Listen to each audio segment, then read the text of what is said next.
Buenas tardes, jóvenes.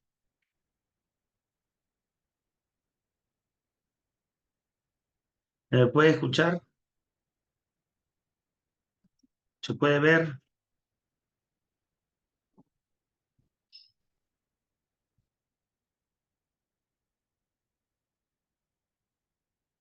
Está haciendo frío.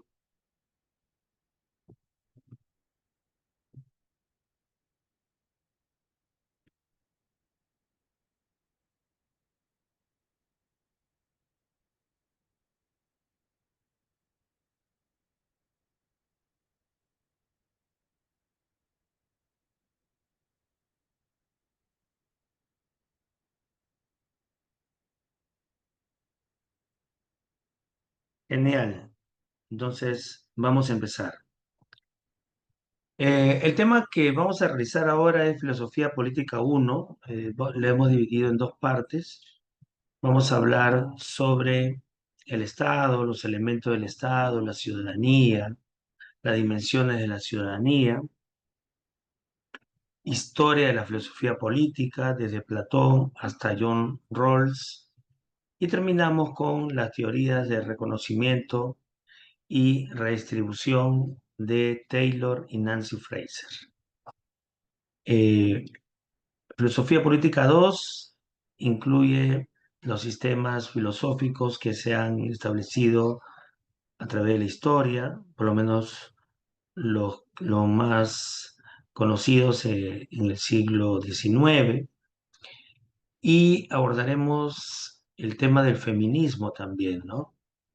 La primera ola, segunda, tercera y cuarta ola feminista hasta nuestros días.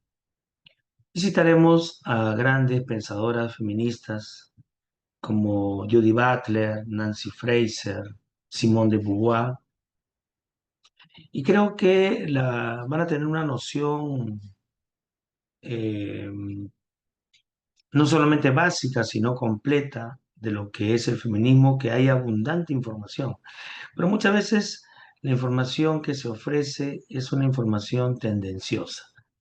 La lucha que muchas mujeres han emprendido a favor del feminismo y en contra de la que ellas llaman el sistema patriarcal masculino, en algunos casos todavía sigue en pie, ¿no?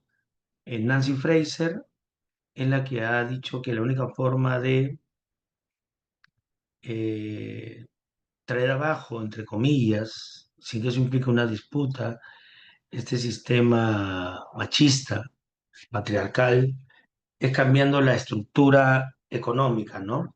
Cambiando la estructura económica se cambia la superestructura ideológica. Y a su juicio, la estructura que tenemos económica, donde el capitalismo está presente, es la que no permite que las mujeres lleguen a establecer eh, una libertad que les permita desarrollarse, en la que hasta ahora muchos hombres aún se desempeñan de forma exclusiva, ¿no? Y buscar la tan anhelada libertad. Así que tenemos temas muy interesantes. Espero que ustedes puedan participar con sus preguntas, ¿ya? Planteen sus preguntas. Nuestra población, como dice nuestro amigo y director, fundador de Savia, Cristian, eh, es que tenemos una población eminentemente femenina y los ingresantes a San Marcos en gran medida también son mujeres, ¿no? Entonces, estamos en una era en la que la mujer, pues de lejos ha mostrado capacidad y desarrollo, eh, salvo excepciones, ¿no? Como en nuestro gobierno, que nos toca siempre motivos para hablar de una historia, a veces personas que no representan a esa multitud que es de género femenino, ¿no? Bueno, el género también está en disputa, el género, la identidad. Existen muchas categorías ahora que se usan para referirse a grupos minoritarios Y Nancy Fraser tiene una respuesta, ¿no? Nancy Fraser dice, la redistribución pasa por el establecimiento de eh, eh, establecimiento de una riqueza dividida de manera equitativa o igualitaria, y eso permitirá un reconocimiento sobre todo de las minorías étnicas, raciales, culturales, de género, que claman por ser reconocidas, ¿no? Entonces estamos ante temas, creo, muy importantes y muy de moda, así que vamos a empezar con nuestra clase. Entonces, lo primero que hay que ver, estimados, es qué es la filosofía política. Algunos creen que filosofía política es política y no es cierto. Bueno, cuando precede a una palabra el término filosofía, estamos diciendo que es algo que se caracteriza por la reflexión crítica, porque filosofía implica una reflexión crítica. Entonces, cuando hablamos de filosofía política, estamos hablando de una reflexión crítica que se realiza en torno a la política. Entonces, ¿en torno a qué? ¿Qué es la política? Hay que remontarnos al mito de la caverna de Platón para entender un poco lo que entendían los griegos por política. Eh, Platón describe a un grupo de hombres encadenados dentro de una caverna. Están eh, mirando hacia el fondo de la caverna, donde se puede visualizar imágenes. Y estos hombres creen que lo único que existe son esas imágenes o sombras. De pronto uno de ellos rompe la cadena y el que la rompe es el filósofo. Y su pretensión es salir. La oscuridad de la caverna representa la ignorancia y la luz representa la sabiduría. Entonces este hombre busca la luz, que es la sabiduría. A pesar de las amenazas que recibe, logra salir. Se queda asombrado con lo que logra ver fuera de la caverna. Así que decide regresar para sacar a su compañero de la oscuridad. Entiéndase, oscuridad por ignorancia. Y esta actitud es la que Platón describe como la de un político.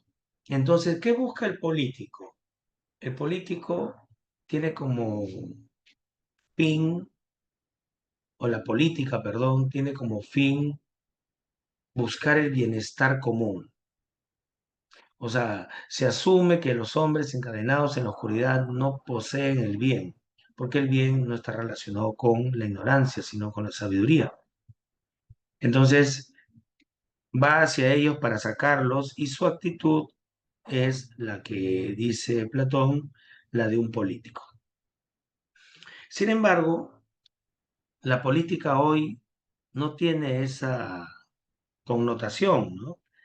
Es más, hay mucha connotación negativa en la política, ¿no? Porque eh, hay muchas cosas malas, equivocadas, erradas, distorsionadas, que se ha hecho con la bandera de la política. Entonces, la política tiene una connotación negativa hoy en día, cuando es connatural a nuestra naturaleza. Decía Aristóteles, el hombre es un animal político, un zoco politicón. Entonces, está en nuestra naturaleza ser político, pero hoy se ha descalificado. Algunos dicen por intereses particulares, egoístas de algunos que ostentan el poder, que frenan, limitan, reprimen al grado de desaparecer ese espíritu político en las personas. De esa manera se mantienen en el poder y hacen lo que se les da la gana. Entonces, hay muchas, a ver, ¿cómo decir? Hay muchas respuestas, posibilidades a esta situación. Nosotros vamos a empezar diciendo que la filosofía política es la reflexión crítica que se realiza en torno a la organización social. Las personas que viven en sociedad para poder vivir tranquilamente, para que se puedan realizar como personas, necesitan organizarse. Además, Cohen es un filósofo británico, escribió un libro, es un ensayo de 100 hojas llamado ¿Por qué no el socialismo? Y él cuenta que cuando vamos, por ejemplo, de campamento, es como salir de la ciudad, y salir de la ciudad es, entre comillas, como salir de la normatividad impuesta por el Estado. Entonces, estas personas salen y de pronto tienen la necesidad de organizarse. O sea, varios están en carpas y eh, tenemos que organizarnos para que tengamos un tiempo de paz, un tiempo de tranquilidad.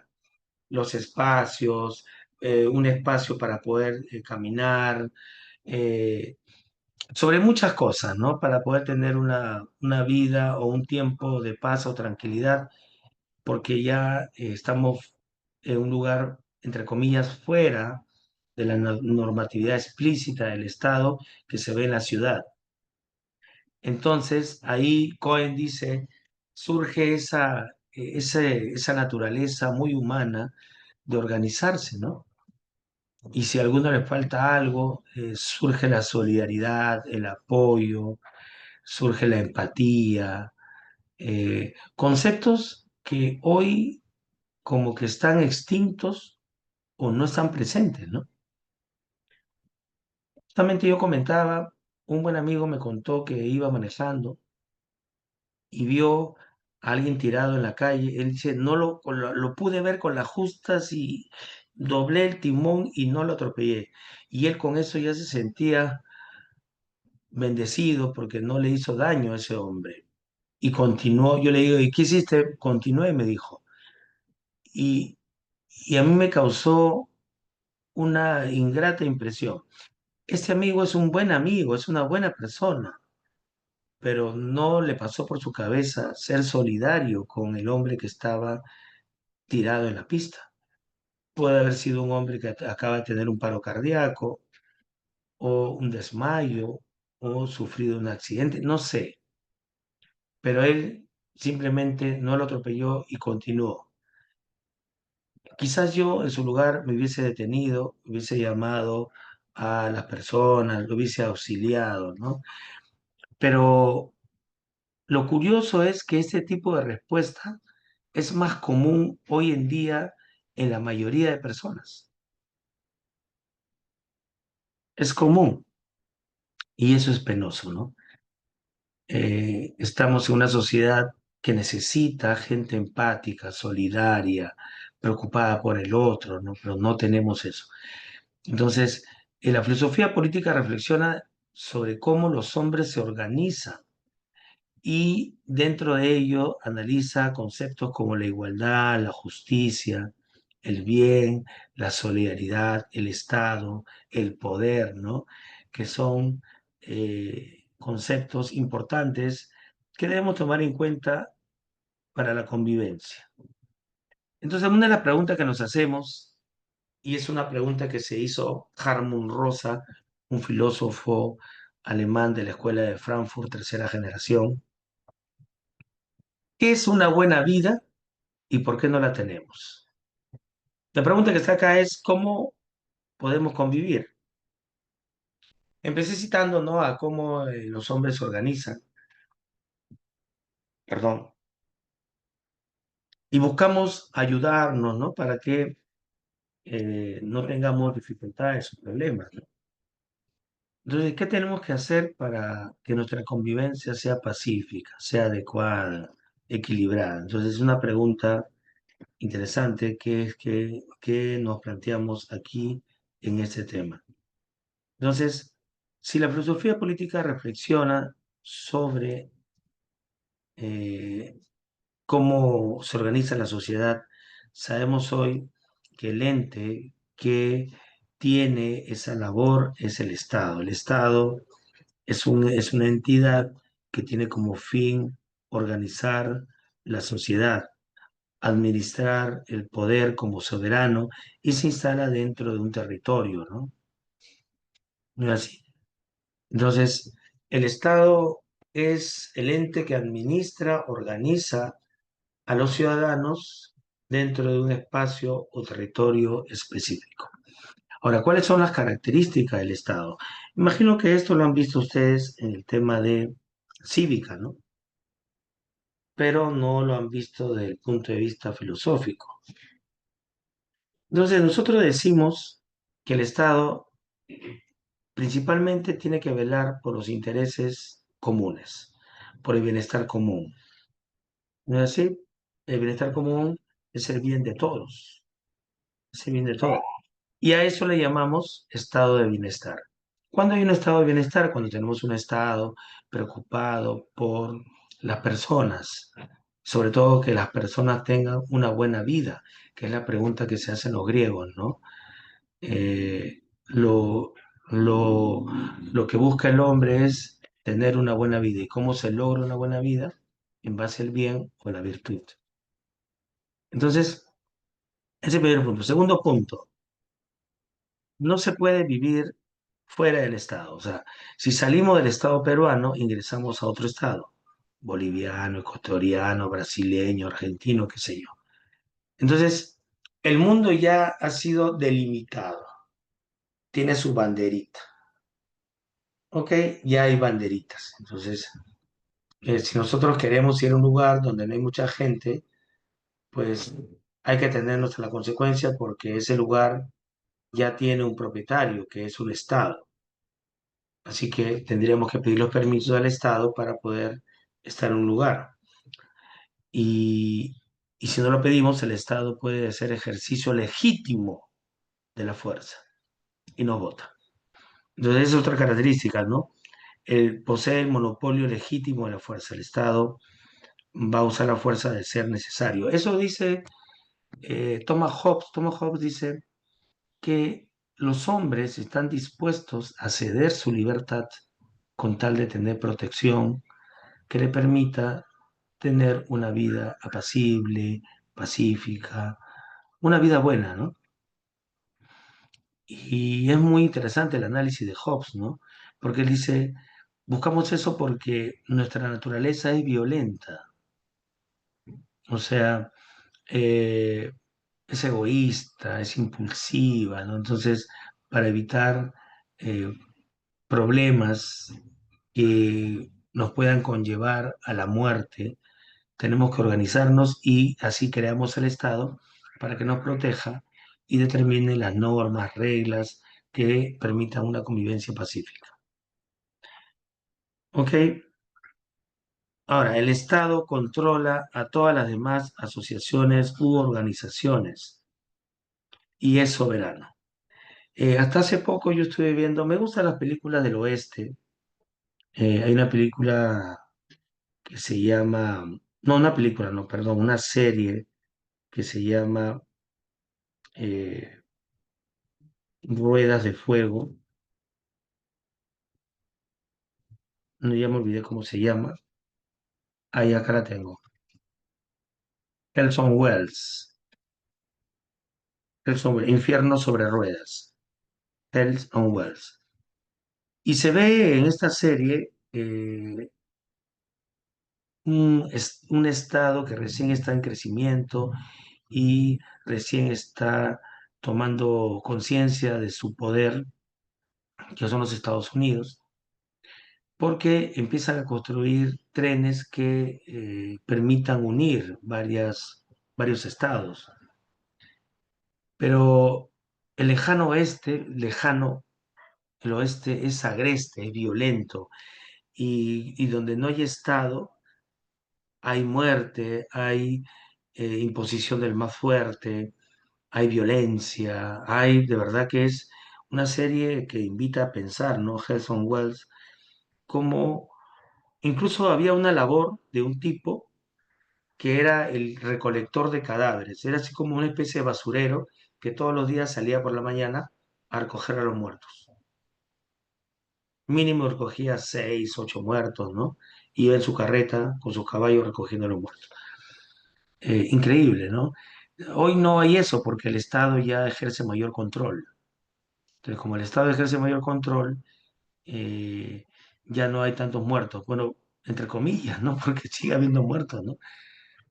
Asaltos, violencia, todavía hay, ¿no? Pero es más asolapado. Por lo menos hay lugares donde hay mayor riesgo de perder la muerte, de perder la vida, ¿no? En la que dicen que el Estado no llega o no llega bien, ¿no? Y eso es algo muy cierto. O sea, pareciera que estuviéramos en una especie de lejano oeste contemporáneo, ¿no? Pero más asolapado. Existen elementos del Estado. El primer elemento es la población. La población se refiere al grupo de personas que están dentro del territorio del Estado, que es un espacio geográfico, ¿no? A esas personas se les llama ciudadanos porque tienen derechos y también tienen deberes, ¿no? Hay personas que dicen, tengo el derecho a expresarme. Sí, sí, hay libertad de expresión, libertad individual, pero así como tienes derecho, también tienes deberes. Tengo derecho a escuchar música. Sí, sí, escucha tu música, la que quieras. Pero ten en cuenta que hay un vecino, una vecina o un que está enfermo, que tiene que trabajar, que le puede perturbar la bulla que estás haciendo. Entonces, hay derechos y hay deberes también. Otro es el territorio, que es el espacio geográfico, ¿no? Desde temprana edad, yo recuerdo que cuando era estudiante de primaria y salieron estas reglas del mapa del Perú, y yo estaba muy emocionado porque ya solamente pasaba el lapicero, ya tenía el mapa. Lo tengo en la cabeza el mapa. Creo que todos tenemos el mapa del Perú en la cabeza, que se refiere a el espacio geográfico que el Estado tiene, ¿no? ¿Correcto? Y finalmente el poder. El poder es un elemento que ha estado siempre en la reflexión filosófica, pero el que ha hecho un análisis más menudo del poder es Michel Foucault, un filósofo francés postmoderno.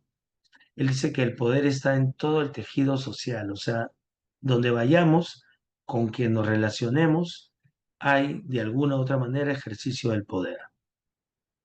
Eh, por ejemplo, si me voy a, a una institución pública, no puedo, a pesar que es pública, no puedo ingresar de la forma que yo quiero, no tengo que dirigirme a la autoridad que tiene el poder para pedir los permisos de repente, ¿no? O sea, siempre estamos pidiendo permisos, estamos eh, buscando licencias porque el poder está presente en toda la organización social y no podemos prescindir de él. Ahora, existen varias formas de ejercer el poder. El poder político es el que ha estado siempre en estudios. Max Weber eh, resalta eh, eh, el legítimo uso de la fuerza o el uso del poder por parte del Estado. O sea, el Estado puede ejercer eso con tal de salvaguardar la vida, el orden, la organización en la que se encuentran las personas. Existen varias formas del ejercicio del poder.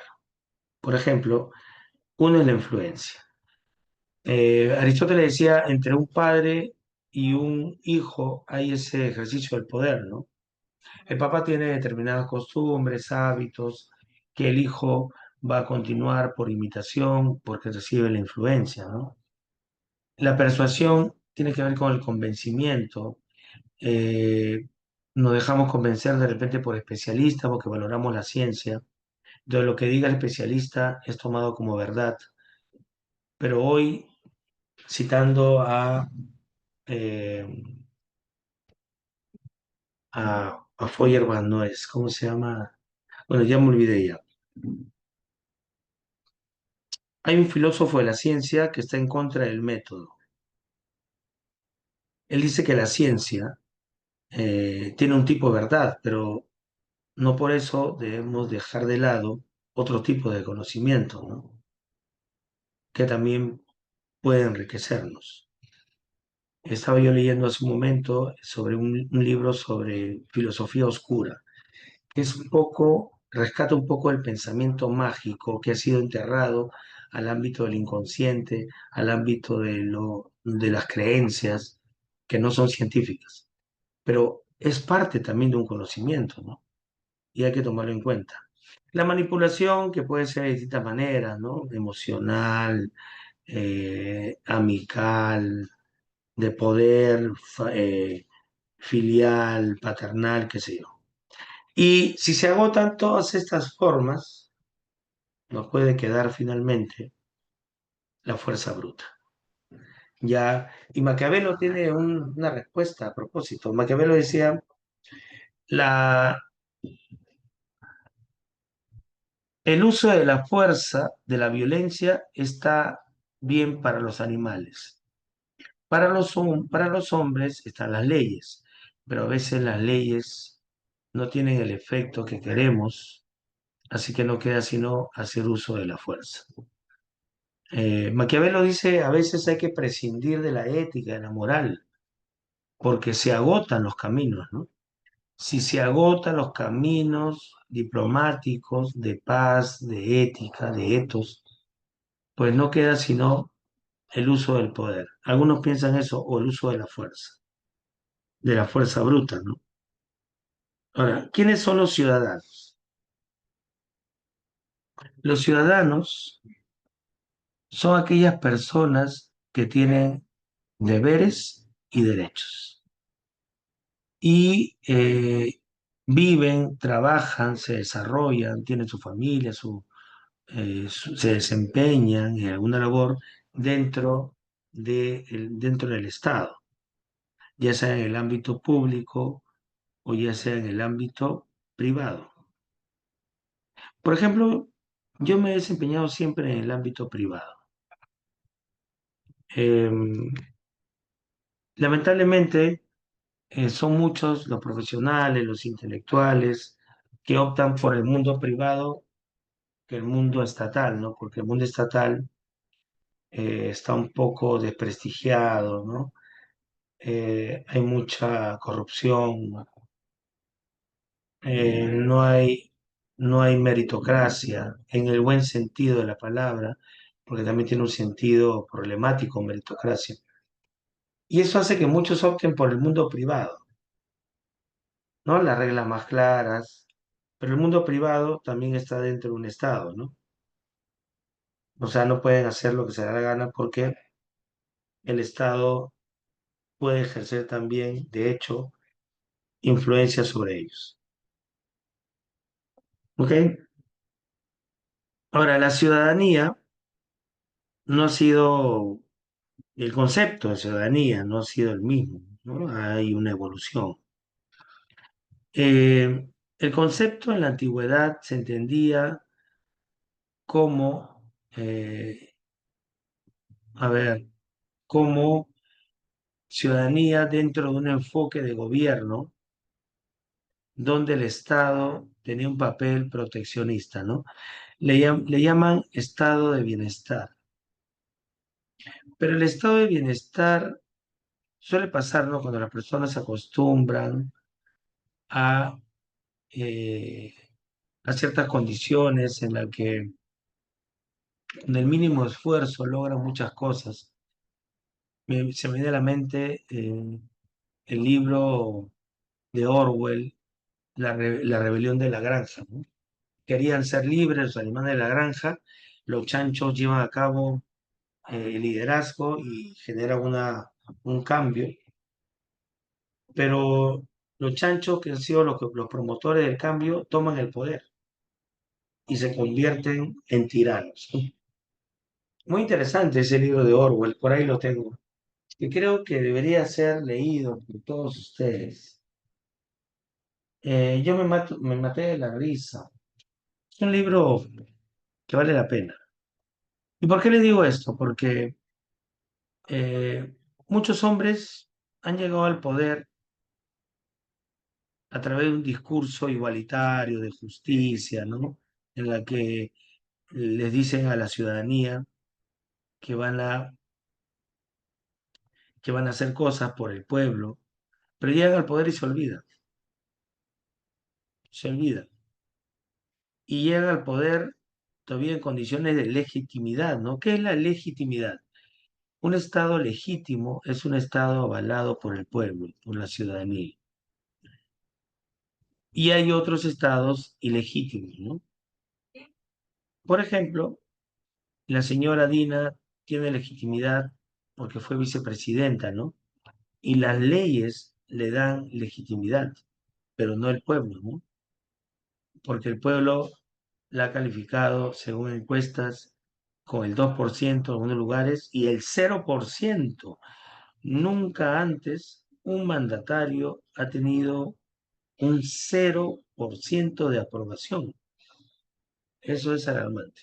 Pero del estado de bienestar pasamos al estado liberal, que termina en estado neoliberal, ¿no? El estado neoliberal es un estado que ya no propugna el bienestar del pueblo. O sea, si tú eres pueblo y quieres desarrollarte, tienes que luchar, tienes que ser autor de tu propio destino, crecimiento, ¿no? El Estado te pone las condiciones y el que lucha eres tú. O sea, como que se presenta como un Estado no apañador, ¿no? Que fomenta la individualidad, el crecimiento personal y no eh, busca proteger, ¿no? Ese sentimiento proteccionista está ausente en este tipo de Estado. El Estado que tenemos, por ejemplo, es un Estado neoliberal, ¿no? Donde vemos más técnicos interesados en el cuidado del capital que el cuidado del pueblo. El pueblo tiene descuidado. Por eso vemos lo que vemos, ¿no? O sea, el Estado a través de la SUNAT cobra y tiene modos cada vez más efectivos, eficientes de cobrar.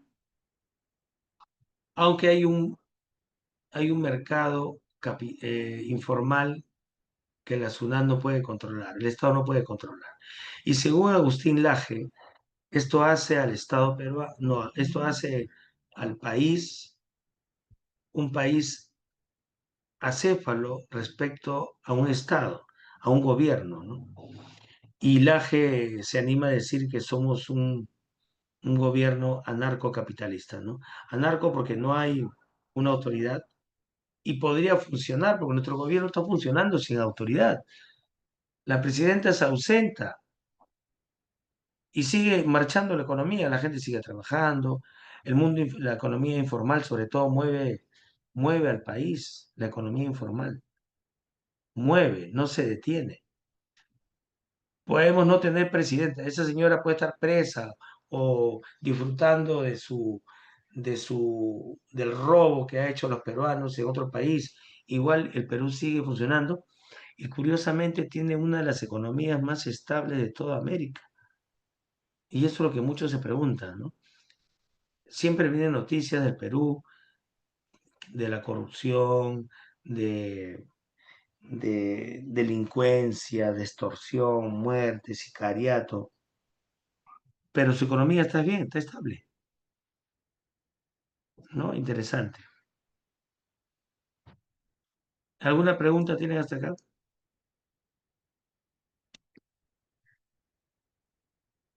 ¿Alguna duda?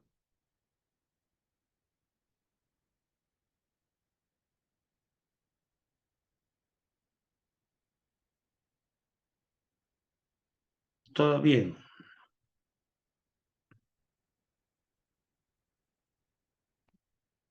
Vamos a hablar ahora de la ciudadanía. Thomas Marshall encontró tres dimensiones de la ciudadanía, o plantea, perdón, tres dimensiones en la ciudadanía. Aunque las organizaciones internacionales como la ONU ya actualmente plantean cinco dimensiones. Las dimensiones que plantea Marshall están ahí. Dimensión social, todos nosotros buscamos beneficios económicos para poder sobrevivir, ¿no? Con los nuestros. Eh, Está también la dimensión civil que garantiza la libertad individual. O sea, yo puedo expresarme aquí, decir que la presidenta es una persona mentirosa al grado psicopático y que no gobierna bien, no tiene ética, y no van a venir a arrestarme. O si de repente ya llegaron, están por ahí, escucho sirenas. No me van a arrestar, ¿no? Porque estoy expresando libremente mi pensamiento. Y no soy el único que se expresa así, ¿no? Y la libertad política, que es participación ciudadana. Eh, Lamentablemente, esta dimensión está bien traída menos en esta época, ¿no? Porque no hay participación. Yo recuerdo que la Fundación Eber, que es una fundación alemana sin fines de lucro, nos preparaba, nos formaba para la vida pública, política.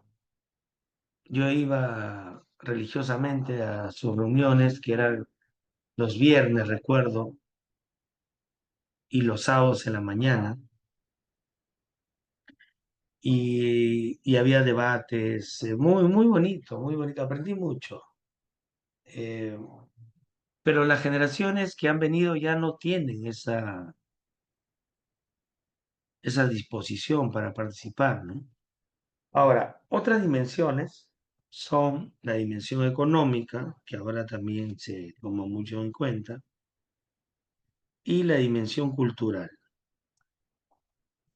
Porque un tema todavía presente, no resuelto en nuestro país, es el tema que tiene que ver con las etnias, con las distintas culturas, ¿no? Hay personas que se siguen sintiendo superiores a otras. Y es un tema que está presente y es un tema doloroso, ¿no? Porque no tendría que haber eh, eso, sobre todo en esta época, ¿no?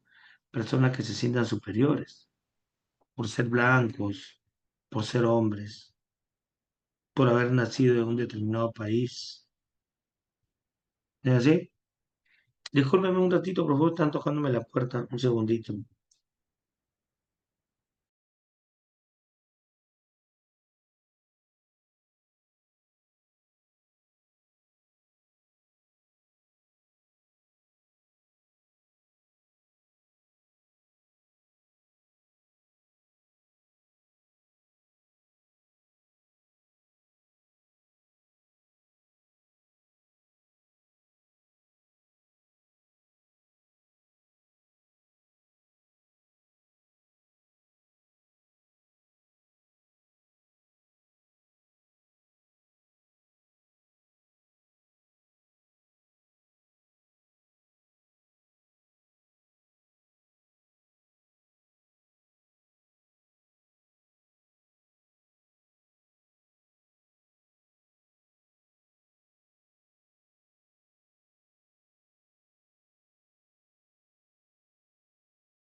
Listo.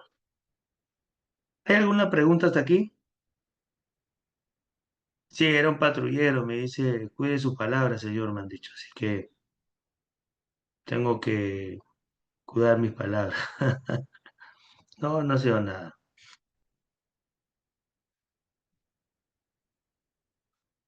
¿Tienen alguna pregunta? No hay. Ya. Todo ok, entonces estamos bien. Perfecto.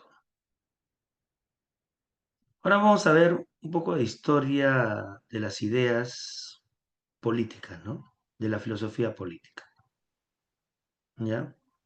Acá, empezamos con Platón. Platón,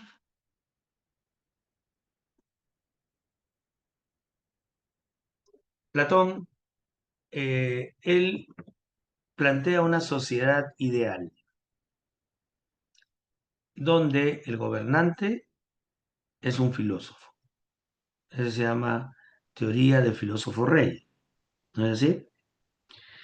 ¿Y por qué el gobernante es un filósofo? Porque es el que más sabe y es capaz de autogobernarse. Entonces, para poder gobernar a otros, hay que ser capaz de gobernarse a sí mismo. Un tiempo en estos institutos que formaban empresarios que tenían como fin liderar organizaciones, llamó la atención un curso que era un curso doméstico, es decir, les enseñaban a primero organizar su vida en casa, si tuviera familia, en su familia, y una vez que ya son capaces de dirigir a su familia, gobernar adecuadamente a su familia, ya se pensaba pues que podrían hacerlo en una organización. No es una idea tan tirada de los cabellos, ¿no? En parte es razonable, en parte, ¿no? No es que sea categórico. Los griegos pensaban así, ¿no? Si no es capaz de gobernarse, ¿cómo va a poder gobernar a otros? Un ejemplo, Toledo. Nuestros presidentes son para morirse, ¿no? Toledo siempre salía con su floro mágico, místico, soy la reencarnación ¿de qué decía? De Atahualpa. No, de Atahualpa no, de Huiracocha. Reencarnación de Huiracocha, ¿no? El cholo sagrado, que creo que nunca antes había comprado tanto whisky como en su gobierno, ¿no? Él recibía a todos, no lo recibía con el ceviche, sino lo recibía con trago. Eh, y casi siempre estaba ebrio el tipo. De verdad es increíble. Conozco a gente que ha estado cercana a él que me dice, el tipo todo el tiempo estaba bebiendo, ¿no? O sea, es un alcohólico. A nosotros nos gusta beber, ¿no? Pero beber todo el tiempo ya es un problema. Pachacute, gracias Muriel, la reencarnación de Pachacuti, ¿no? Huiracocha es mucho ya, mucho ego, ¿no? Pachacute. Entonces, ¿cómo es posible si el tipo no era capaz de regularse, controlarse? Podría con un gobierno. Su gobierno no fue tan catastrófico porque ya había buenas bases, ¿no? Así nos guste o no, el gobierno de Fujimori, con todos sus defectos y pocas virtudes, pues generó una estabilidad que ha costado sudor y lágrimas, ¿no? Pero que hasta ahora, de alguna manera, mantiene estable la economía, de alguna manera, ¿no? No quiero justificar también a Fujimori, porque su gobierno no es que haya sido el mejor de todos, también fue un gobierno corrupto, ¿no? Entonces, Platón dice que para que una sociedad funcione, tiene que basarse en el bien y la justicia. Entonces, el bien, la virtud o arete, posibilita la aparición de la justicia y de lo bello, lo justo y lo bello. Entonces, si no hay esto, no puede haber un gobierno, no puede haber una buena organización, ¿no? Y la justicia para Platón reside en que las personas sean ubicadas donde tienen que estar. Por ejemplo, ¿dónde tiene que estar el gobernante? Hay que decirle a la señora Dina, en el gobierno como cabeza. No hay vicepresidente y la señora se va a Ecuador en una visita de gobierno a gobierno para recibir al nuevo gobernante de ese país. Pero ¿quién queda acá? Bueno, esa es una prueba de que ella puede estar, ausentarse como se ausentó para su operación varios días y el país seguía funcionando, ¿no? Por eso es que el AGE se animó a decir que somos un país anarcocapitalista. Entonces, ¿qué significa que cada persona esté donde tiene que estar? El gobernante en la cabeza como gobierno, los soldados como vigilantes del orden de gobierno y en la base los productores que se encarga de producir los bienes para poder alimentar al sistema ideal que había planteado Platón. Entonces, la justicia reside en dar a cada quien lo que le corresponde, según su propia necesidad, de acuerdo a dónde viene, y sus actos o sus acciones. La justicia perfecta, ¿en dónde está? La justicia perfecta está en aquello que se da por naturaleza y de acuerdo a la labor que realizan dentro del sistema ideal. Ese es Platón.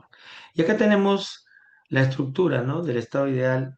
A la cabeza, en la base están los productores que tienen que desarrollar una virtud que les permita regular sus impulsos, ¿ya?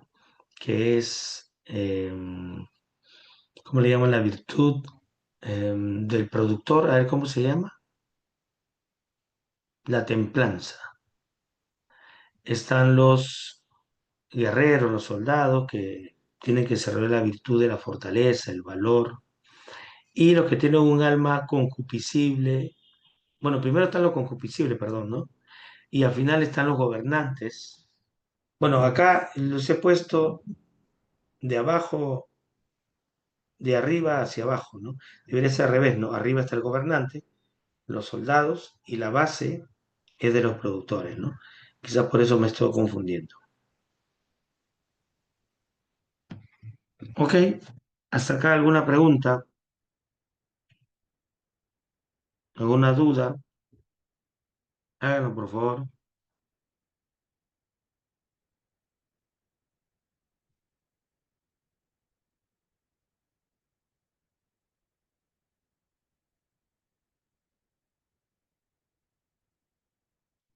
Aristóteles va a decir el hombre es un zoopoliticón. ¿Qué significa eso? El hombre es un animal político. ¿Y qué significado tiene eso? Que el hombre vive en sociedad, es decir, no vive aislado. Ya los hombres forman familias, luego forman aldeas y finalmente comunidad. Familia, aldeas, comunidad. Entonces el hombre necesita vivir en sociedad, ¿ya? Y una muestra de ello es el desarrollo de la palabra, el lenguaje, ¿no? Que le va a ayudar a organizarse con los otros, ¿ya? Ahora, ¿quién no necesita de la comunidad? Dice Aristóteles, las bestias. Aunque creo que exageró, porque las bestias también son sociales. De repente se refería a las bestias mitológicas. Solo las bestias y Dios podrían decir que no necesitan vivir en sociedad. Ahora, Aristóteles va a ser criticado por Rousseau porque de alguna manera legitimiza la esclavitud al decir que algunos nacen para gobernar y otros nacen para ser gobernados. Entonces, Aristóteles en la Política, que es un libro hermoso, lo tengo ahí a mi espalda, dice, la función principal, parafraseado, de un gobernante es que las personas que están dentro de su gobierno, los ciudadanos, sean felices. Entonces, ¿cuál es el bien supremo, teleológicamente hablando? El bien supremo es la felicidad. Y a eso se le conoce como eudemonía, ¿no? Eudemonía significa felicidad, pero más exacto significa florecimiento. O sea, nosotros florecemos cuando estamos viviendo en comunidad. Somos seres sociales por naturaleza. Eh, y eso es lo que se nos ha quitado a juicio de Berardi, a juicio de Saddam, que es un filósofo francés, Berardi es italiano, nos han quitado el tiempo social. solo la gente comulga en multitud en los centros comerciales. Pero en los centros comerciales la gente no está unida, están juntos, pero no revueltos. O sea, en otras palabras, están juntos, pero cada uno con lo suyo, con su meta. No están juntos en el sentido de unión, no lo están. Porque en un centro comercial no se va a desarrollar habilidades sociales, sino se va a comprar, porque estamos en una sociedad de consumo, calificada por muchos autores como Lipovetsky, Baudrillard, como una sociedad del hiperconsumo. Entonces, nos han privado de ese bien, ¿no? Y eso es terrible porque nuestra naturaleza es la que está siendo destruida, nuestra naturaleza social, ¿no? Ahora, Aristóteles cree que es importante la presencia de un Estado, pero un Estado capaz de establecer leyes. O sea, cree que son importantes las leyes y nada puede estar por encima de la ley, porque si algo está por encima de la ley, entonces ¿para qué están las leyes, pues? Por ejemplo, los estados teocráticos o los absolutismos teocráticos, en la que Dios está por encima de la ley. ¿Y quién representa a Dios en la tierra? La iglesia. Y si la iglesia representa a Dios en la tierra, entonces la iglesia está por encima de los gobiernos, por encima de los estados. Y eso ha sido combatido a través de la historia y vamos a ver a un Maquiavelo, recomiendo este libro, es una maravilla, El Príncipe de Maquiavelo. Y justo cada vez que lo abro sale una página. Mm, qué interesante. Este libro tiene anotaciones de Napoleón y la introducción de Antonio Gramsci, un gran marxista italiano. Voy a prender mi luz porque ya hay sol, pero la oscuridad ha llegado a mi taberna. Taberna dije, ¿no? Caverna, perdón.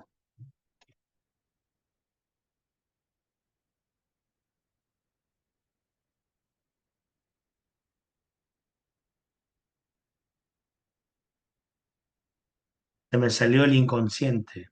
En vez de caverna, dije taberna, ¿no? Bueno, en fin, Aristóteles nos habla de gobiernos justos y gobiernos injustos. Por ejemplo, la monarquía. La monarquía es un tipo de gobierno y es un gobierno justo, ¿no? Donde está el rey y el rey gobierna para todos, pero puede tornarse injusto. Entonces, ¿cuándo se torna injusto? Cuando el rey se proclama como rey absoluto, de poder absoluto sobre todo.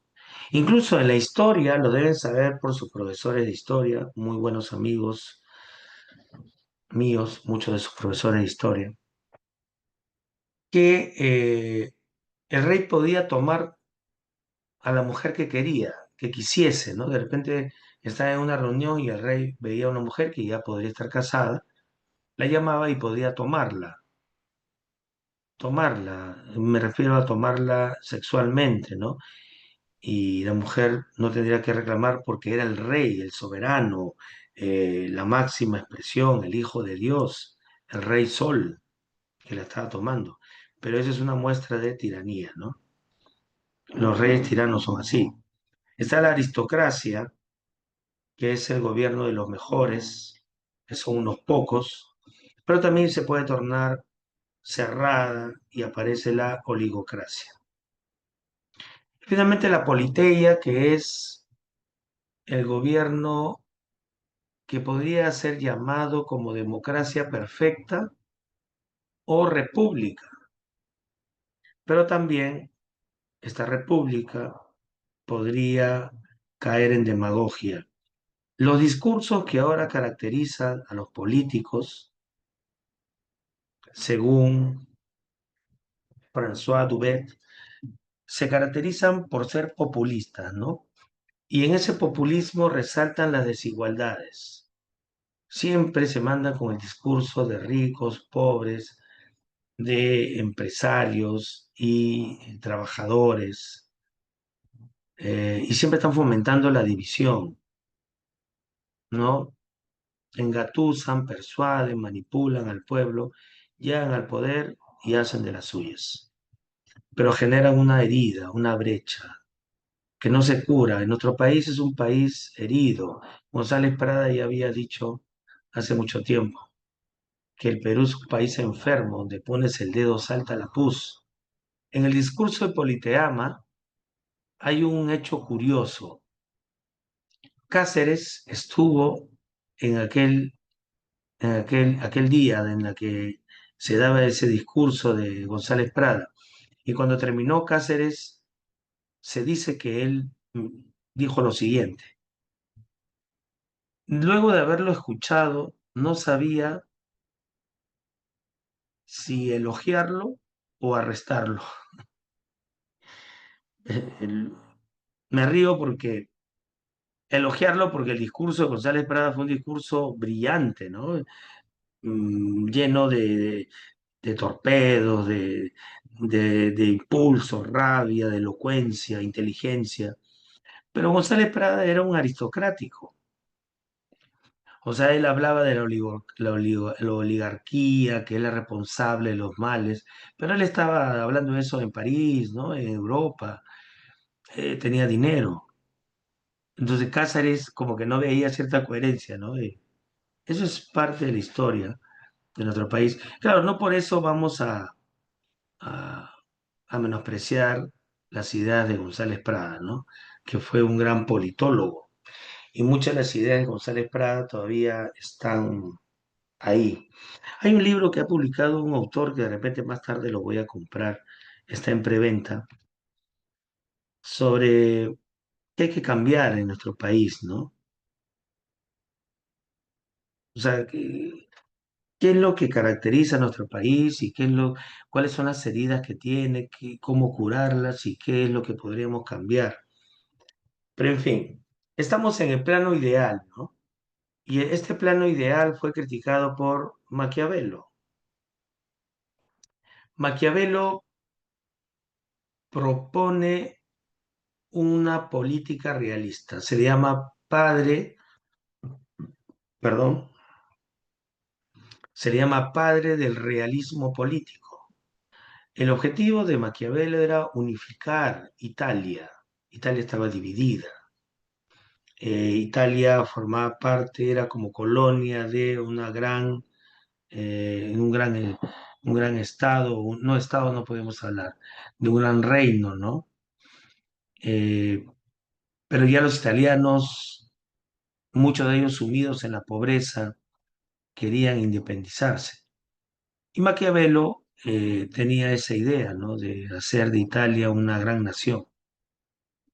Escribe El Príncipe y empieza su ataque primero a las monarquías absolutas que terminaban en tiranías. O sea, él dice, las tiranías no nos llevan a un bien. Las tiranías nos someten, nos doblegan, nos oprimen y no nos permiten desarrollarnos, ¿no? Y la iglesia siempre se prestó para el poder, ¿no? Entonces, la iglesia, las naciones o los estados tienen que ser laicos, ¿no? No puede haber un poder superior al poder del Estado.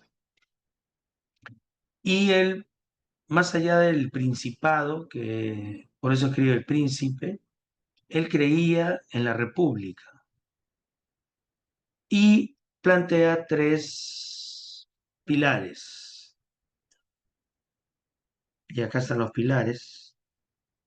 Primero, ya hay que elaborar leyes contra la tiranía. Elaboración de leyes contra la tiranía.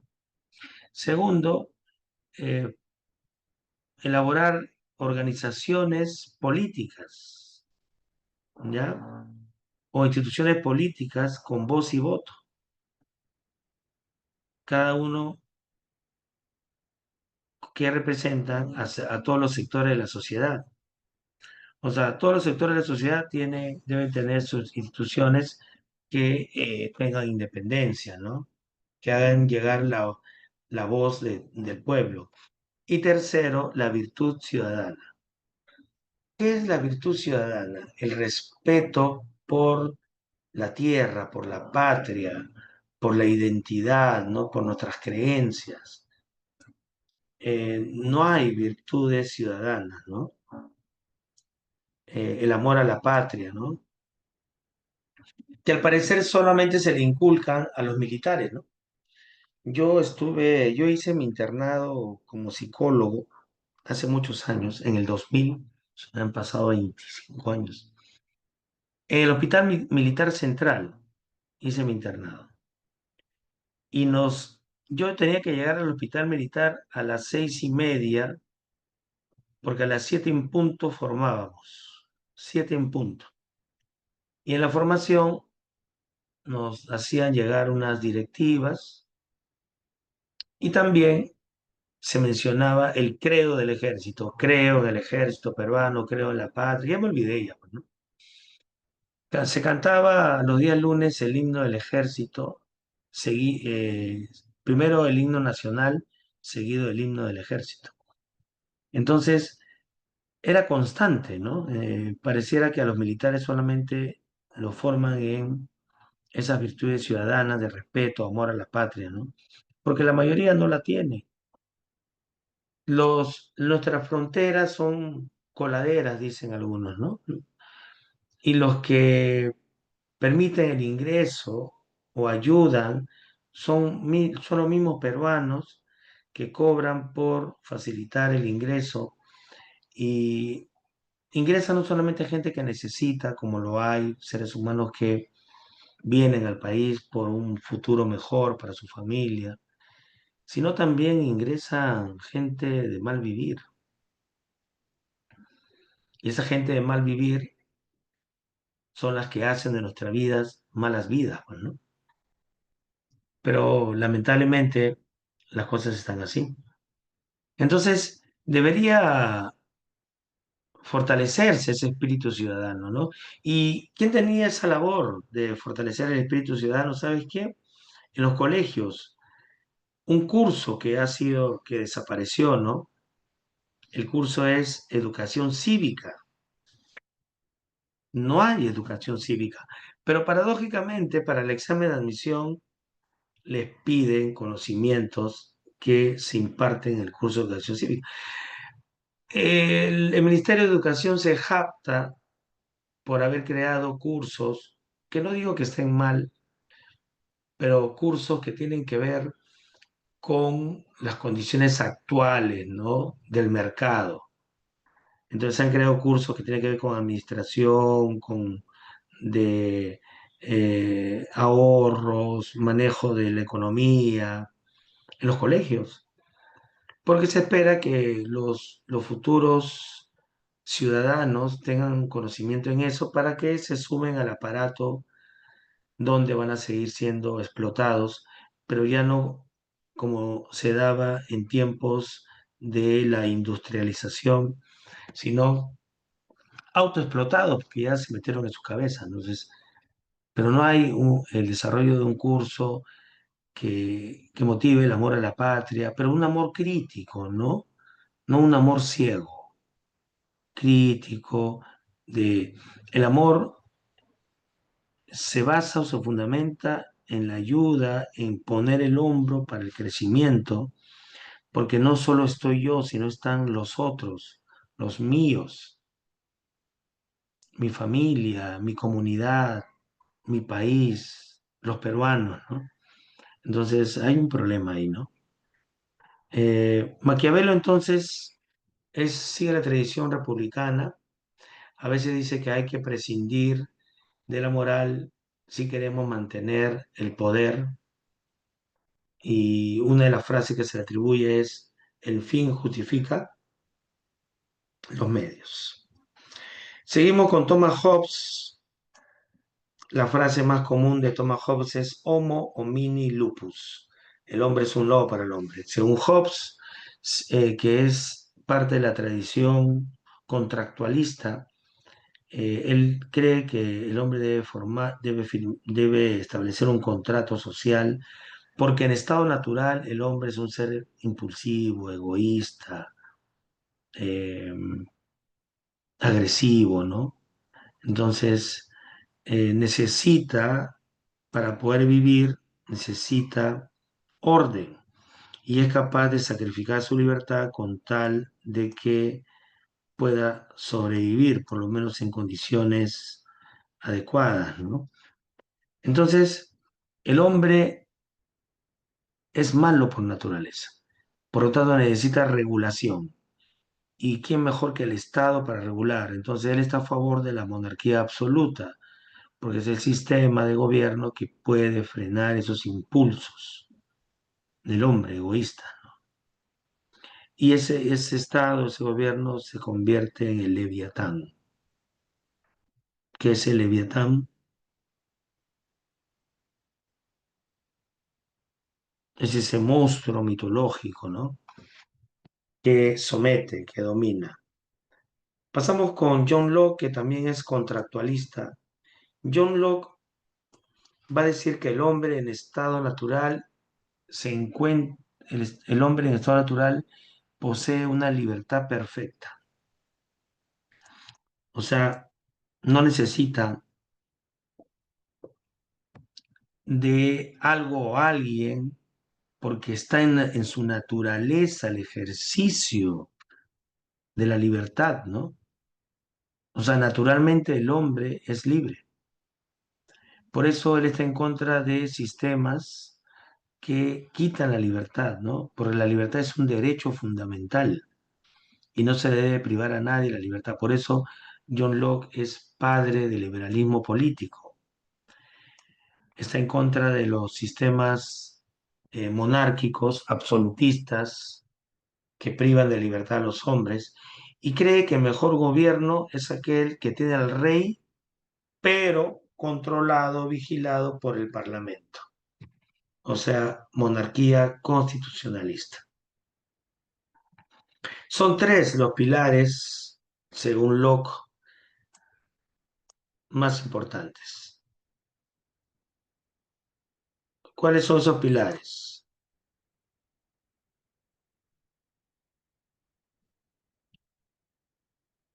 A ver, voy a checar esto, no se puede ya. La vida, la libertad y la propiedad privada. No puede haber libertad sin propiedad, va a decir Locke. Y acá hay una frase, ¿no? Donde no hay propiedad, no hay libertad, y si no hay libertad, no hay justicia. ¿Por qué? Porque la libertad es un derecho fundamental. A Locke se le reconoce como eh, el padre del liberalismo político y de la democracia representativa. Pasamos a otro, Jean-Jacques Rousseau, extraordinario pensador francés. Una de las frases que a mí me llama la atención de Rousseau es, el hombre es libre, pero por donde va carga sus cadenas. ¿Qué les parece? Más crece el Estado, más poder tiene, menos libertad para los ciudadanos. Una realidad, ¿no? Entonces, él sí, él es parte de la tradición republicana. Él cree que, a diferencia de los gobiernos donde prima lo individual, la república vela por la voluntad general o el bien común. Entonces, el contrato social debe fundarse ya en condiciones de igualdad y justicia, buscando el bien común, que esté bien representada la voluntad general. Solo así podríamos hablar de un buen gobierno. Sin embargo, eso no ha pasado, ¿no? Eso no ha pasado, ¿no? El hombre en estado natural, dice Rousseau, es bueno. La sociedad lo corrompe. La sociedad corrompe al hombre. ¿Ya? Critica, como te dije, a Aristóteles porque Aristóteles legitimiza la esclavitud y él cree que los hombres libres que conforman la ciudadanía de un país son los que deben intervenir. Así que él pone énfasis en la participación ciudadana y la democracia participativa. Es importante para él también eh, el orden, la formación en política. ¿Alguna pregunta?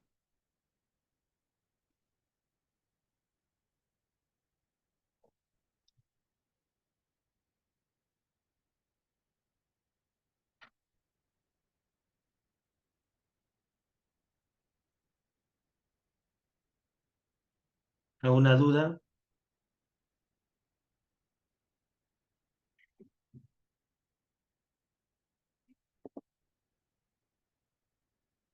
Sigue John Rawls. Rawls tiene una frase que a mí me gusta mucho. La frase es, la justicia es la primera virtud de las instituciones sociales. La justicia es la primera virtud de las instituciones sociales, como la verdad lo es de los sistemas de pensamiento. Qué interesante, ¿no? La justicia es la primera virtud de las instituciones sociales. Entonces él cree que una sociedad sin justicia no puede prosperar, pues. Sería una sociedad desigual, injusta. Entonces las normas deben surgir ya de una sociedad justa. O sea, las normas deben surgir a partir de la justicia. O sea, el contrato debe ser justo y de ahí se desprende las normas que van a tener la misma naturaleza. Y para llegar a esto, él plantea una situación hipotética en la que el hombre en estado de naturaleza, en una posición original, ¿ya? Está cubierto por un velo que él llama el velo de la ignorancia. Entonces, este velo hace que todos tengamos una visión uniforme. ¿Y qué es lo que se pierde ahí? La parcialidad, o sea, el interés particular se desvanece, porque todos van a percibir lo mismo y no van a pensar en lo propio, porque si piensan en lo propio, afectan al otro y al afectar al otro, también les afecta a ellos mismos.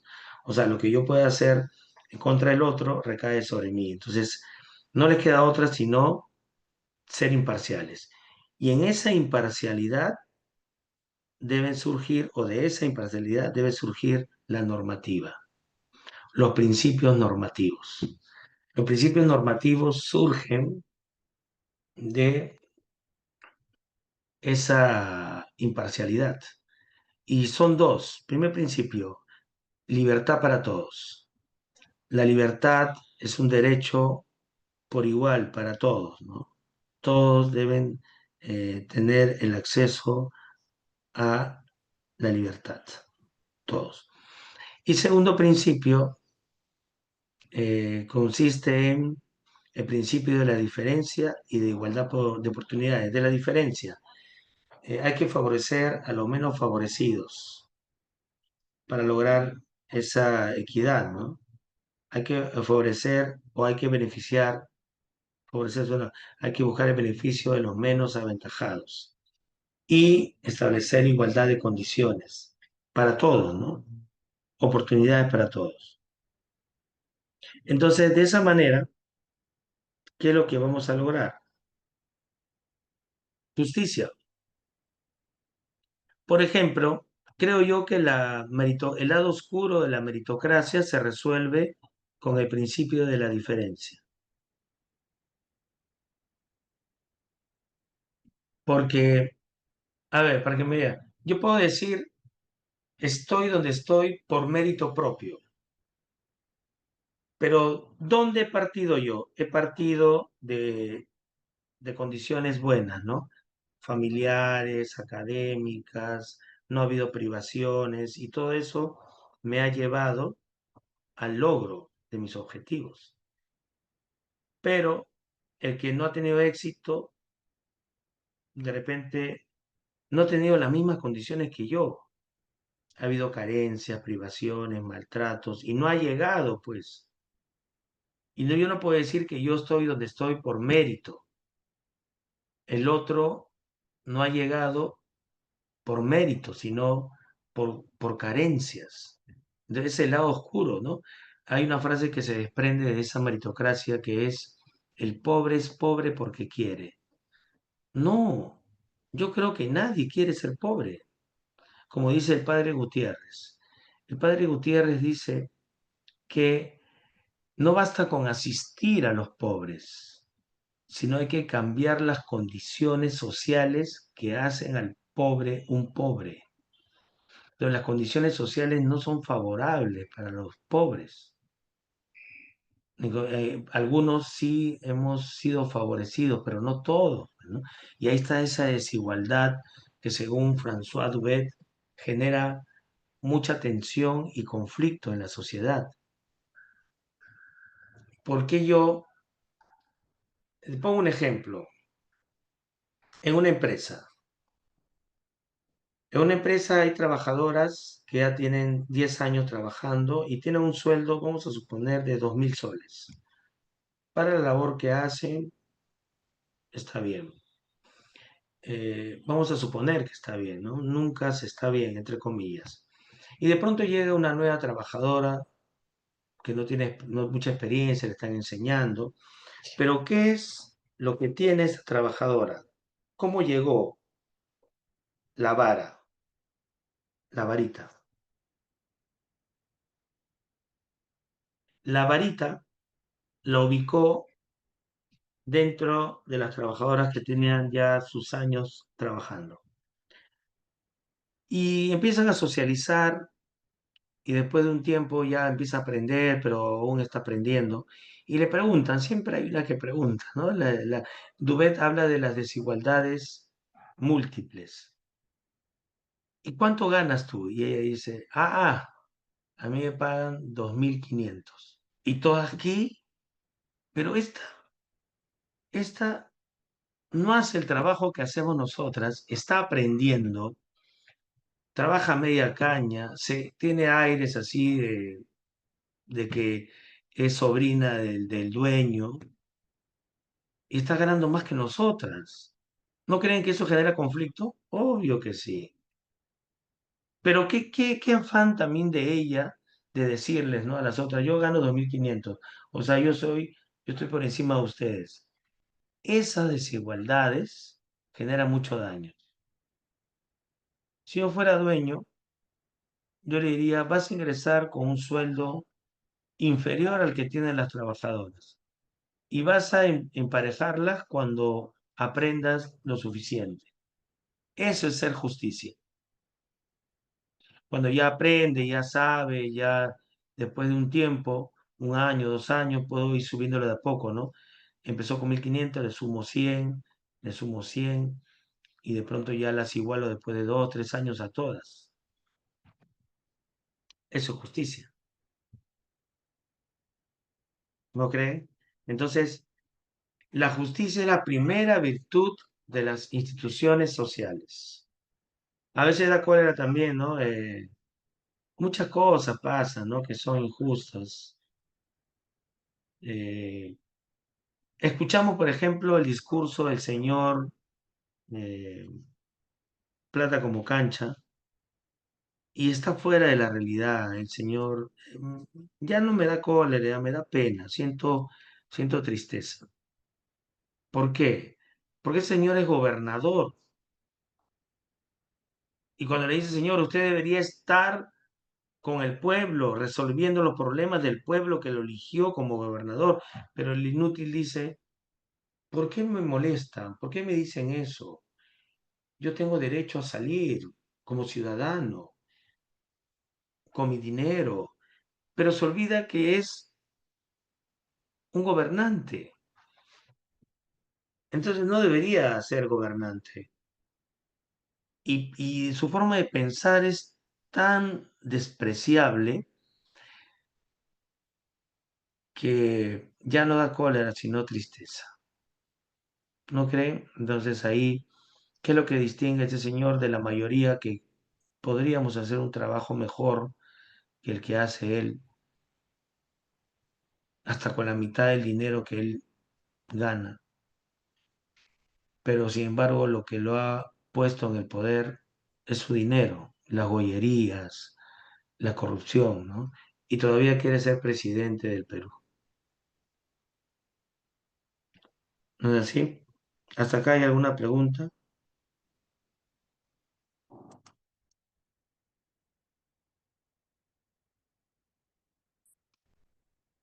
Miren, esta fotografía me gusta mucho. Claro que no grafica nuestra realidad, porque ahí debería haber un niño trigueño, ¿no? Un niño con tez mestiza, ¿no? Con una piel mestiza. Pero igual es una foto interesante. El reconocimiento pasa por reconocer en el otro sus rasgos propios, ¿no? Su cultura, su identidad sexual, reivindicar su identidad, su forma de vida. Es una persona con derechos. La pregunta que les hago, ¿puede haber reconocimiento si no hay redistribución económica? Según Nancy Fraser, no podría haber. Para que haya reconocimiento tiene que haber redistribución, redistribución de la riqueza, ¿no? O sea, una redistribución igualitaria de la riqueza. Pero sabemos que no es así. Charles Taylor, filósofo canadiense, ya, él habla del reconocimiento, que es una exigencia, porque a través del reconocimiento se construye la identidad. La identidad pasa por el reconocimiento del otro. O sea, el otro se percibe a sí mismo como lo perciben, cómo es percibido.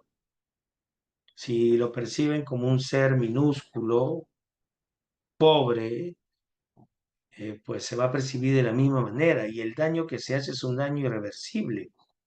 Eh, Acá tengo a Ribeiro. A Ribeiro lo tengo una versión grande y una versión pequeña. Estos cuentitos, acá está, quiero hablarles rápidamente de uno de ellos. Este librito deberían tenerlo. Acá está, página 145. Acá está.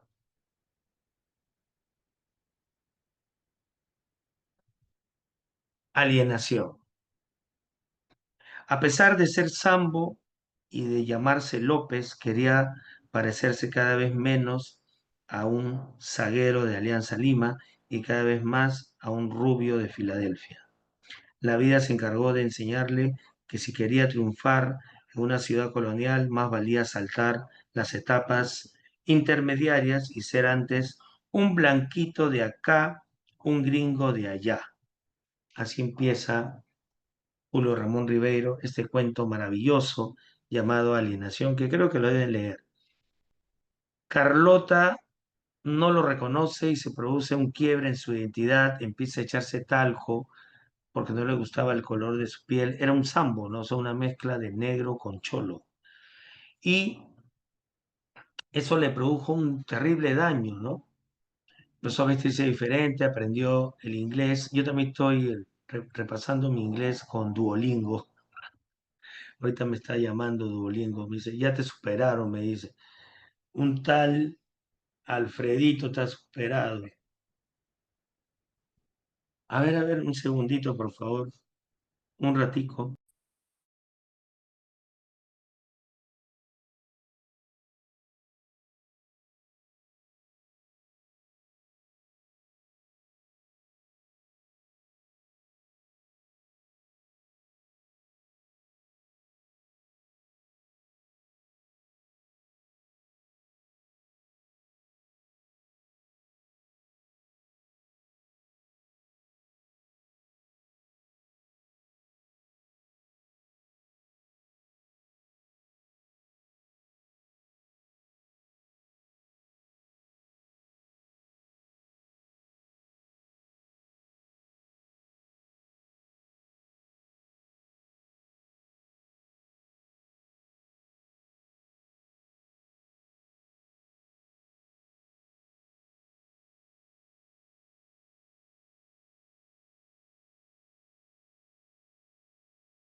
Ya está.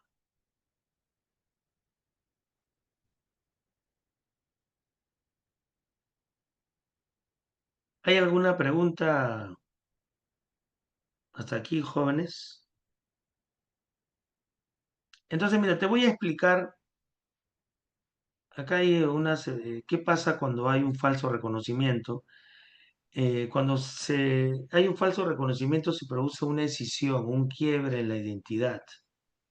La persona eh, crea una imagen deformada de sí mismo y empieza a odiarse a sí mismo. Como pasó en el caso de este personaje, déjeme recordar cómo se llama. López, ¿no? López, su nombre, Roberto, Roberto López. Roberto se llama. Roberto empezó a odiarse a sí mismo, ¿no? Empezó a odiar esa imagen de sí mismo, de Sambo, y pues su desenlace fatal. ¿Han leído el libro? Hay una pregunta, profesor. Ese tipo de ignorancia como la de Acuña, que no tiene interés de conocer la realidad de las personas, que dice representar, ¿no podría considerarse criminal al ser la persona de un cargo de tanto? Muriel, agradezco mucho tu opinión y tu pregunta. Estoy completamente de acuerdo contigo. Pero los abogados, cuando les conviene, aprovechan ese tecnicismo y dicen, no existe esa figura legal. Así, yo tengo muchos amigos que son abogados y de verdad, yo pienso de una forma muy radical respecto al ejercicio de la abogacía en ciertas personas. Creo que el derecho es una carrera muy buena, necesitamos buenos abogados, pero la mayoría distorsiona. Entonces, como no existe la figura legal, querida Muriel, no pueden calificar a este bueno para nada de criminal, pero todos sabemos que esa es una acción criminal, ¿no? Porque debería gobernar y decide irse, pues, ¿no? Escuchaba hace un momento el juicio que le hacen a Keiko Fujimori. Un ratito lo vi antes de empezar mi clase y la fiscal acusaba de organización criminal. Y la abogada de Fujimori, porque acá se ponen técnicos todos los abogados, dicen, en aquella época que se le acusa o denuncia de organización criminal, no existía la figura jurídica. Y la fiscal insiste, no, pero estaba incluido, pa. Y uno de los jueces que está coludido así funciona, que está coludido con la abogada y la señora Keiko dice, usted se equivoca, no puede hablar de una organización criminal, porque no existe la figura jurídica. Y al final, probablemente, ¿sabe qué va a pasar? La señora Keiko salga librada de las acusaciones que se le hace de líder de una organización criminal. Por eso me deprimo. ¿No creen ustedes que, y gracias Muriel nuevamente, Muriel está muy activa acá en el chat, debería haber, ¿no, Muriel? Pero se necesita eh, gente que tenga bien puesta la moral, por no decir otra cosa, y se anime a promover leyes y un Congreso que también tenga las cosas claras, que promulgue leyes de ese tipo, ¿no? Para aquel que no eh, ejecuta adecuadamente su trabajo como representante de un pueblo, como gobernante, pues sea castigado y y su acción sea calificada de criminal, ¿no? Estoy siendo un poco radical, ¿no? Porque no estoy reflexionando mucho, ¿no? Estoy pensando como lo haría cualquier persona indignada, ¿no? Y ahí sí, pues, ¿qué harían con el señor? Debería ir preso. Claro que sí, debería ir preso. Gracias, por tu opinión, Muriel. Creo que es chico, ¿no? Es un joven, ¿no? No, no es chica, ¿no? Porque Muriel es nombre de mujer, pero yo estoy... ¿Es chico o chica? Ah, chica, gracias, Muriel. Porque una vez yo estaba hablando así y resultó ser chico, ¿no? Entonces de ahí tengo un poco de miedo. Gracias, Muriel, por aclararme. Y gracias por tu pregunta también, muy interesante. Prosigamos con el falso reconocimiento, dejemos a estos incompetentes como el señor Acuña. Entonces, el falso reconocimiento, como el caso de Roberto López, genera un quiebre de su estructura, ¿no? Y acá yo le explico de una forma muy interesante. Miren, miren, miren. A tiene una imagen estereotipada de B, o sea, tiene una imagen sesgada y se le impone autoritariamente. ¿Qué pasa? A no es capaz de ver cualquier cosa fuera de lo que se le ha impuesto como estereotipo. B lo internaliza, ¿ya? Y llega a creer que realmente es como la están percibiendo. Finalmente B tiene una experiencia de mutilación de su personalidad que incluso va a durar hasta después que se vaya A o ya deje de existir A. Entonces, ¿qué es lo que ocurre como consecuencia? Se crea una sociedad autoritaria, no democrática, no pluralista, no se busca el bien común. El falso reconocimiento es antiético, autoritaria, no pluralista, no bien común. Es antiético, es una forma de violencia simbólica, es el primer paso a la violencia física. Y lo primero que debe hacer la víctima, ¿qué cosa es? Librarse del estereotipo. ¿Qué les parece?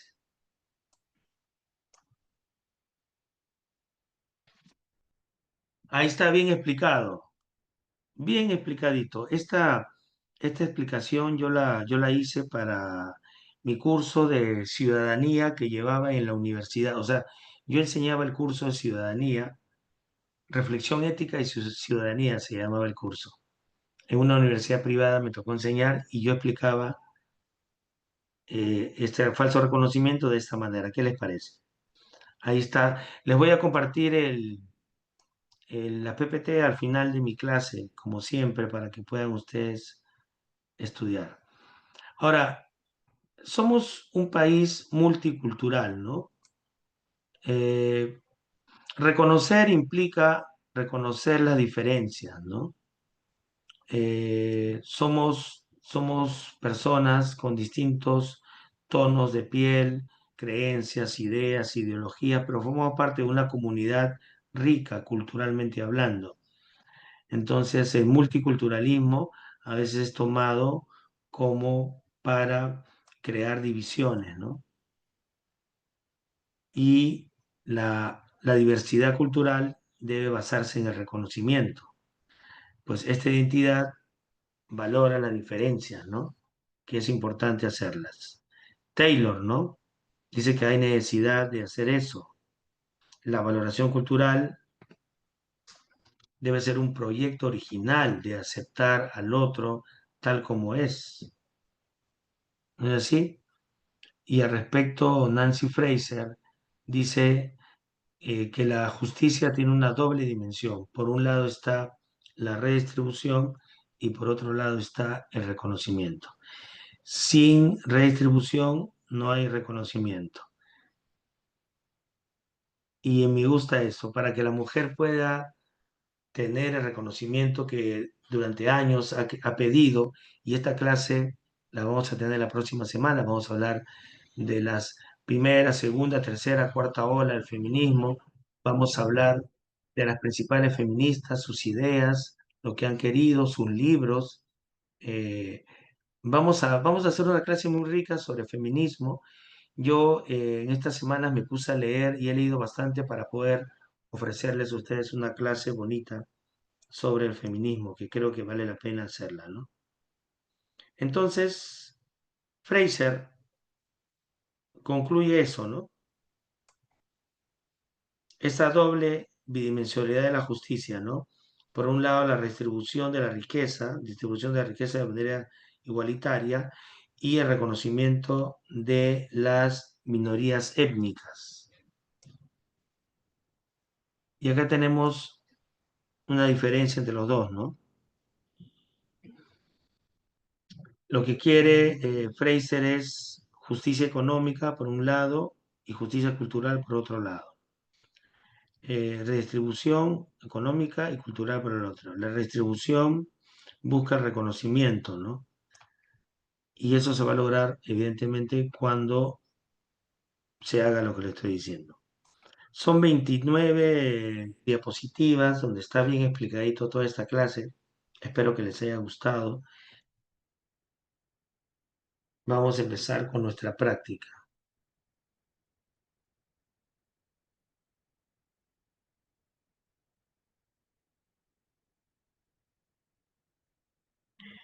También voy a pedir más o menos 14 libros de Papalia. Yo se lo confirmo entre hoy y mañana, por favor, ¿ya? No, 13 libros de Papalia. Solo estoy esperando que me hagan el depósito para hacerle el depósito a usted y no quedarme con la duda. Gracias. Ya están poniendo las caras ustedes ya. Lo que pasa es que yo hago pedido de libros. Acá le estoy haciendo un pedido de un libro que se llama La miseria del narcisismo, ¿no? Un ensayo sobre la sumisión voluntaria. Me gusta leer libros medio raros. Vamos a pasar entonces,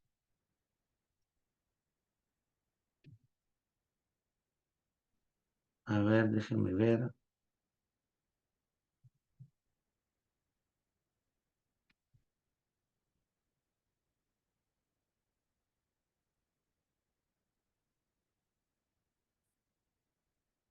Uy, ¿dónde está? Se me perdió.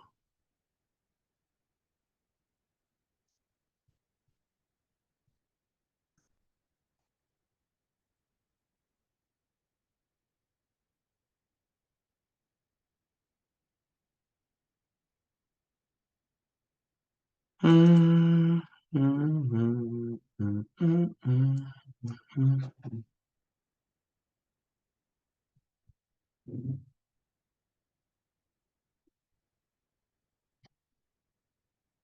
Yo sé que ustedes son unos bravos de bravos.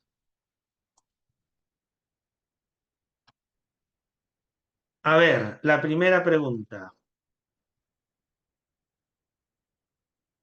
La filosofía política se ocupa de la reflexión sobre estructuras, valores, principios fundamentales, ¿no? La tradición filosófica política incluye a Platón, Aristóteles, Hobbes, a todos los hemos estudiado, Rousseau, eh, Rawls, a todos los hemos estudiado, ¿no?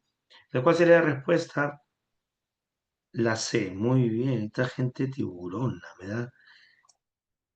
me da mucho gusto. El origen del poder político ha sido abordado por los filósofos a lo largo de la historia. Hobbes argumentó que el poder político surge del contrato social, porque el hombre es egoísta, necesita ser neutralizado. Locke dice que el hombre nace en una libertad perfecta y Rousseau la pone en la voluntad general. Según las teorías clásicas, que se puede afirmar, casita, muy bien. Esta gente, Dios mío, qué tiburona. Muy bien.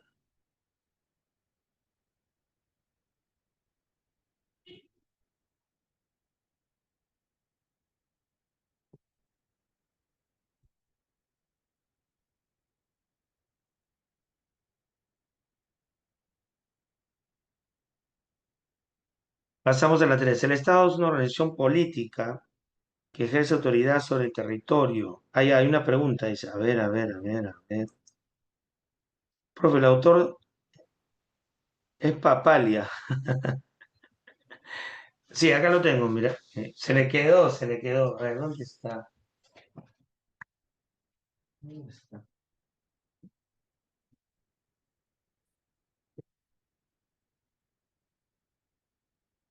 Me lo acabo de comprar. Es la 14 edición. Es una edición del 2022. Es un libro bonito, ustedes, ¿no? Es desarrollo humano, es y su precio es de 55 soles. Bueno, para mí me lo dejan a 30 soles. No, perdón, me lo dejan a 35 soles. Es un libro bonito. Hay una versión de este libro en redes sociales también, pero es una versión del 2000, no, ¿qué del 2000? Del 98, 2000, lo más viejo. Eh, pero en fin, voy a adquirir esos libros para mis estudiantes. Si te interesa, te puedo adquirir uno y te lo mando, tú pagas el taxi. Eh, para aquellos que le interesan, ¿no? Pero ya sería un segundo pedido. 55 soles cuesta el librito. Muy bien, continuamos con lo nuestro. Estamos en la 4, ¿no? La 4, ¿cuál sería la respuesta?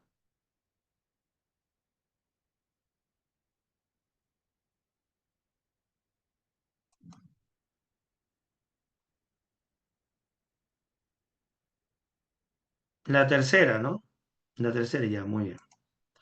La tercera sería dedo, pues no, la soberanía es un principio absoluto, indivisible, debe ser ejercido por el Estado. Claro, dedo. Y la 4,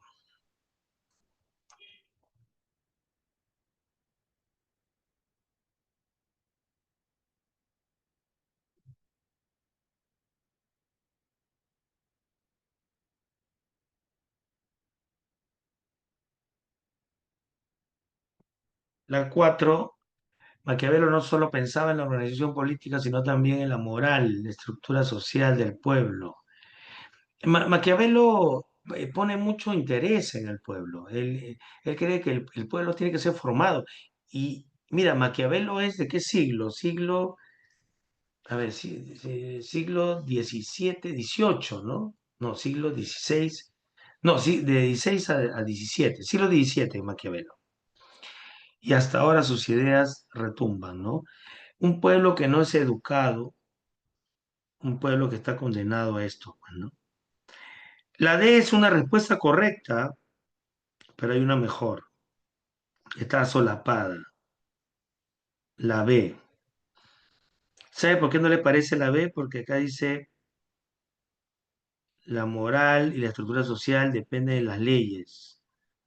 Y esta a su vez depende, claro, el legislador, pues, le da importancia al legislador. Porque Maquiavelo le puede dar vuelta a la ley moral. Si no suma, la dejo de lado, no hay problema. En cambio, el legislador es importante. El legislador puede tomar o no tomar la ley, prescindir o no de la ética.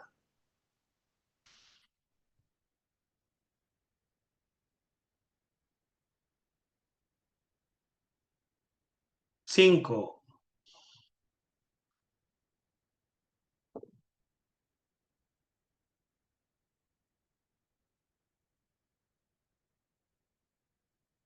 La 5, ya acá mira, la D podría ser, habla de asuntos públicos. Mira, como ciudadano tiene el deber de instruirse sobre asuntos públicos, sí, pero según el texto, ¿qué se puede inferir el autor respecto al papel del ciudadano? Debe integrar la política a sus intereses sociales, o sea, y el reconocimiento de que su accionar también es político. Entonces, para que se logre eso, tiene que incorporar, sobre todo. La D es una respuesta, es una pregunta peligrosa, pero la B es la mejor respuesta. Y en la 6,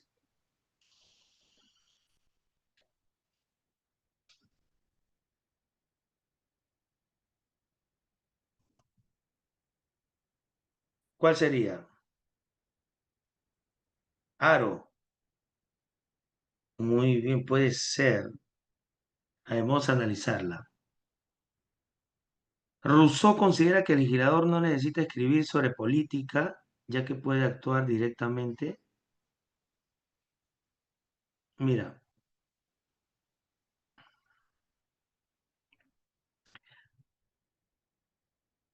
considera a los seres humanos como tales, son las leyes como deberían ser. Este proceso busca unir lo que permite el derecho con lo que requiere el interés, para que la justicia y la igualdad no se separen. Responde a que, aunque no es príncipe ni legislador, él escribe sobre políticas no siendo príncipe, porque de serlo no necesitaría decir lo que debe hacerse. O sea, qué se deduce? Que el legislador no necesita. ¿No es así? Entonces, ¿cuál sería la respuesta? Esa sería verdadera. Sería la B, besito. Creo que no lo han hecho, ¿no? ¿Qué le parece si les doy las claves para que ustedes puedan hacerlo con calma? Y si hay dudas, me la hacen llegar la próxima clase. Ya, a ver, la 7, el que ya la tiene puede lanzarse. La 7 es besito, la 8 es casita, la 9 es de fácil, ¿no? Casita, la 10 es casita, la 11 es aro, avión, 12 casa, 13 beso, 14 casa y la 15 casa también.